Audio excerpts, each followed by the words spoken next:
Somehow, the shortest episode so far got me talking for one of my longest Last of Us reviews to date. I must have really liked this episode.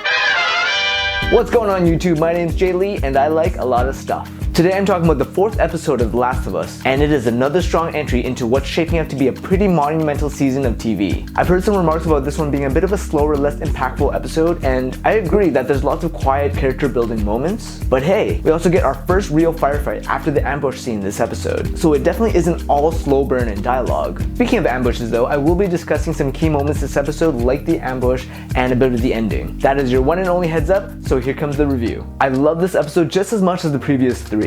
What I mean by that is, I've just been enjoying this series so much that I found it extremely hard to segmentally score each episode. I just feel like so far, the show itself is a solid 9 out of 10, and just being able to live in this world week to week has been consistently awesome for me. Episode 4 may not be the strongest episode in terms of pivotal moments and story beats, but in terms of building this relationship between Joel and Ellie, I found it extremely important. We're really starting to see Joel's guard come down this episode. At the start, they introduced a joke book that's also featured in the game that led to many a lighthearted chuckle back in the day. But in the show, it acts like a marker for Joel's emotional progress. Initially, he feigns being put off by the jokes, but as they keep coming, he's answering them and eventually embraces the silly-ass humor. That is so goddamn stupid. You laughed, motherfucker. I didn't laugh. Yes, you did. While engaging in some pretty adorable back and forths with Ellie. The aforementioned ambush scene was something I was expecting this episode, even without seeing any previews or next week on type clips. And it was done really well. Even the build-up to the attack itself was fantastic. The episode features some really incredible looking scenic shots of discarded vehicles and roadways reclaimed by nature, but the tunnel blocked by the sideways semi looked extra impressive and very on brand. Once again, a major gripe about that scene seems to be the missing line from the game. What about the guy? He ain't even hurt. Before Joel tries to plow through the guy and the truck gets wrecked. With all the game to show comparison videos out there, these so-called missing scenes or missing lines of dialogue discussion points aren't going away. I personally think they're fun to point out, but I'm trying my best not to complain too much when I feel like the show could have been a bit better had they included blank. I say blank, but I'm actually thinking of a specific exchange that happens after Ellie saved Joel in the game. There's a chance it might still come up in the show, so I'm not gonna bitch and moan about it yet. But there is a scene this episode while Joel and Ellie are hiding from the rebel group that I thought for sure would have been made better with the line I'm thinking of. That being said, the writing continues to be very strong, which is highly accentuated by the acting. The exchanges between the two characters have been fun, but there's also been some pretty wonderful moments of heart and emotional discovery. The way Joel speaks, or tries to speak to Ellie rather, after she saves him is so good and so telling of where he is mentally and emotionally. And when he apologizes, I'm not good at this. Yeah, you really aren't. it's incredibly satisfying and entertaining to watch, not just as a fan of the video game, but of,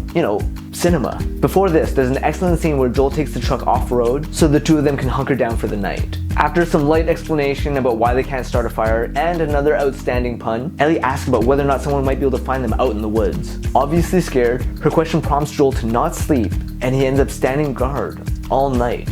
It's such a subtle bit of visual storytelling, yet it spoke volumes about Joel as a character.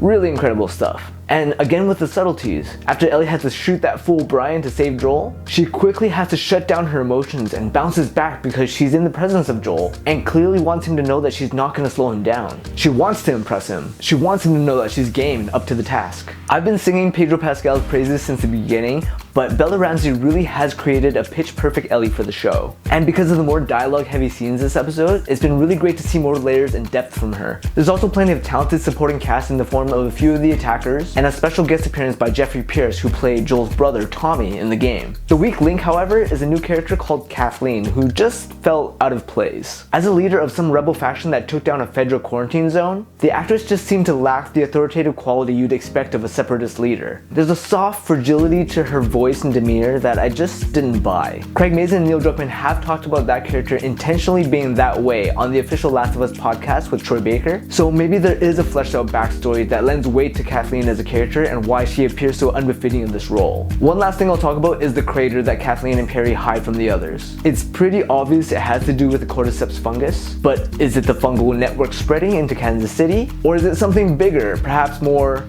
bloated? Whatever it is, we only have 5 episodes left to find out and conclude this incredible story. And because the ending introduces 2 new characters in a freaking awesome cliffhanger moment, it is exciting and a bit nerve-wracking that we'll be entering the back half of the season with a fair amount of story to cover still. Episode 4 of The Last of Us continues to uphold the quality of the series and also scores a 9 out of 10 from me.